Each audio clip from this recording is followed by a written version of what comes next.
and we moved there initially because his sister lived there, but also when we got there, we met some wonderful neighbors and friends, and some of them are here with us today.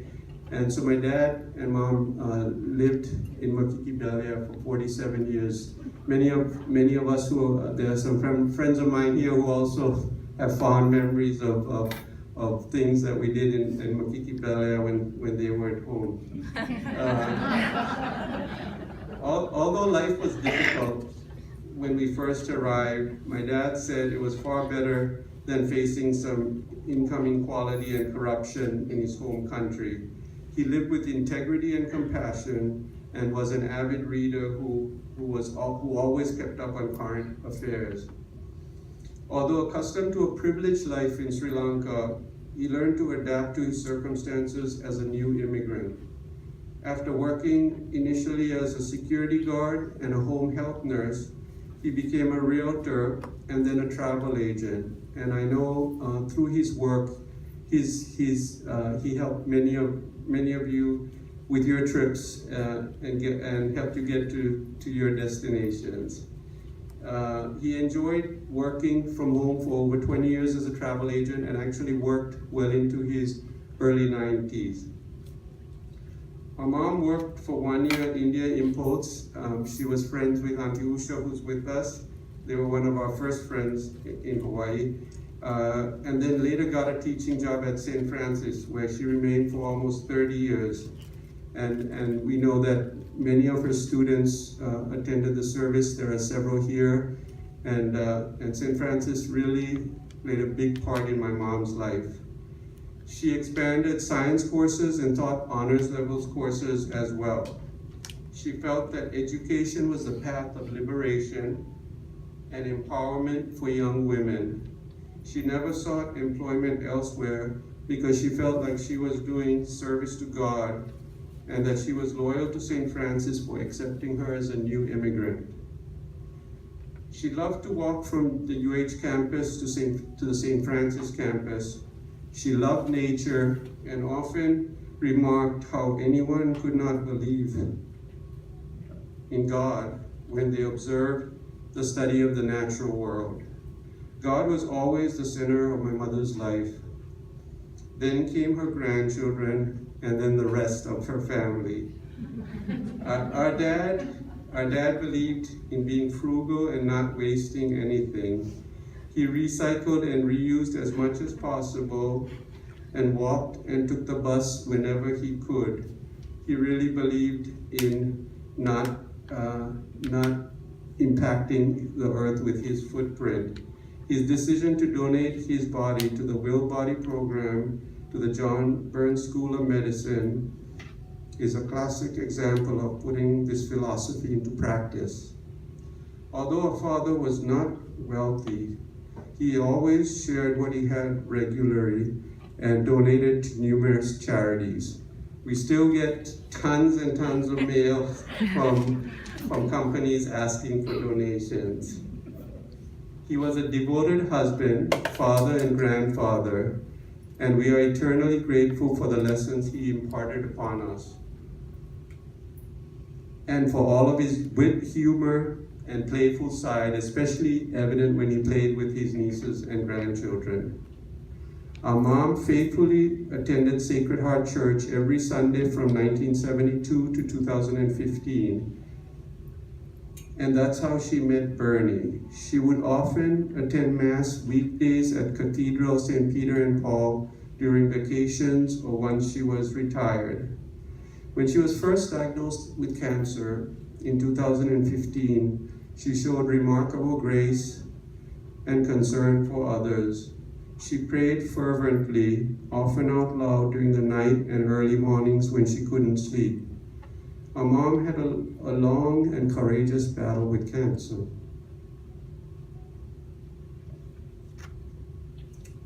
In early 2015, Iris was diagnosed with both liver and colon cancer. She went through multiple cancer therapies and spent hours enduring chemotherapy. She was determined to not let cancer get the best of her. She set benchmarks for herself. She got to see her niece Maya graduate high school and attend college. She saw my daughter Kiana graduate and attend college, and she was able to see her nephew Kiran graduate and attend college. She was tenacious and never missed a chemo session. Often catching the handy van to and from Kaisumo and Ulua, she was extremely proud of her granddaughters and grandsons and often spoke to friends and family members of their accomplishments. She was also cared for by two very kind ladies who are with us today, Rose and Ethel. Thank you for all that you did for my mom.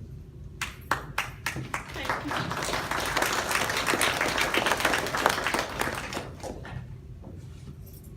My mom was generous, very friendly, and socially outgoing. She could connect with anyone. We noticed, especially during the last few years of her diagnosis, people were drawn to her, and she had lovely conversations with patients and caregivers at Kaiser. Or on the bus, the handy van, she was so uplifted by those small interactions. Our dad was quiet and introspective. He had a small circle of friends. He loved history and also had a passion for the history related to World War I and World War II. Both my parents shared an interest in classical music and dancing. They both focused on being kind, compassionate, and doing the right thing. They imparted the importance of a strong work ethic in our families and the importance of having a strong moral compass. Our parents' life was not an easy one. They worked very hard and made tremendous sacrifices by uprooting our family from Sri Lanka and moving us to give us a better life in the US. They hoped that sacrifices they made would enable their children and grandchildren to have a better life.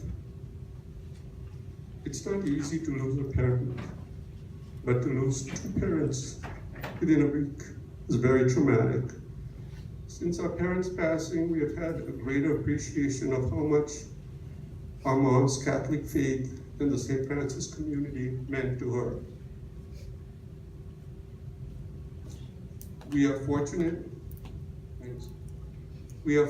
to have had the support of our friends, our neighbors, our extended family here and around the world, as well as the support of priests and physicians. There has been a constant outpouring of love, support, and encouragement. We want to thank each of you for being here today as we celebrate the life of Rutton and Iris. And we want you to know that we appreciate each and every one of you taking time out of your busy lives to be with us on this special day. I would be remiss if I didn't thank my sister Kashmira and her family, her husband George, her son Kiran, and her daughter Maya.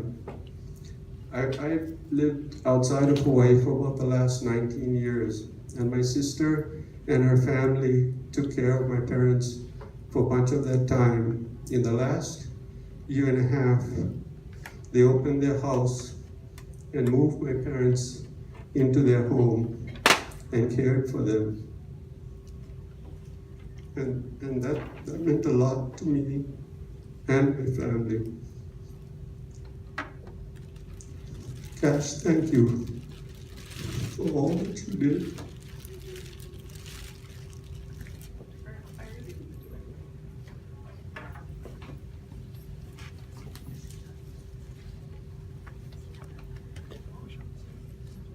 I didn't do anything, but thank you.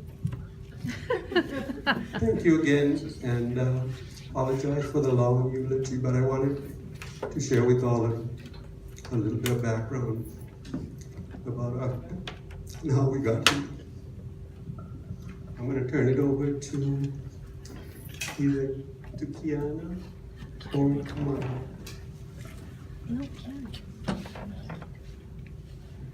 I'm trying to think happy thoughts.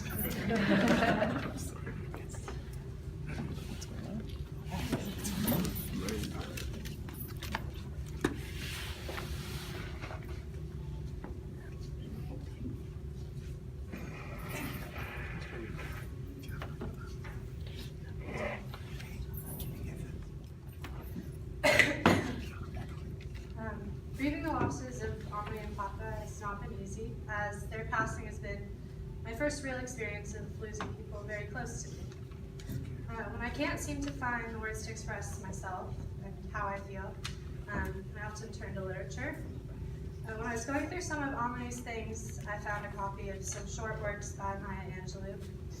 Angelou discusses her struggle with accepting the passing of a loved one, and writes, "When I sense myself filling with a rage at the absence of a beloved, I try as soon as possible to remember that my concerns and questions, my efforts and answers, should be focused on what I did or can learn from my departed love. What legacy was left which can help me in the art of living a good life?" I believe my grandparents' legacy lives on through many facets, through my dad and my aunt, through my brother and I, and through my cousins, and through countless more whom they cross paths with. I see them in little things like my brother's love of chocolate, just like Papa, whose first question at any dinner party was, "What's for dessert?" I see them in bigger things like my desire to travel and my pursuit of a higher education, much like Omni. Although they are no longer physically with us, they will always have a presence in our lives, no matter how much time passes. And I think that is a true legacy. Thank you.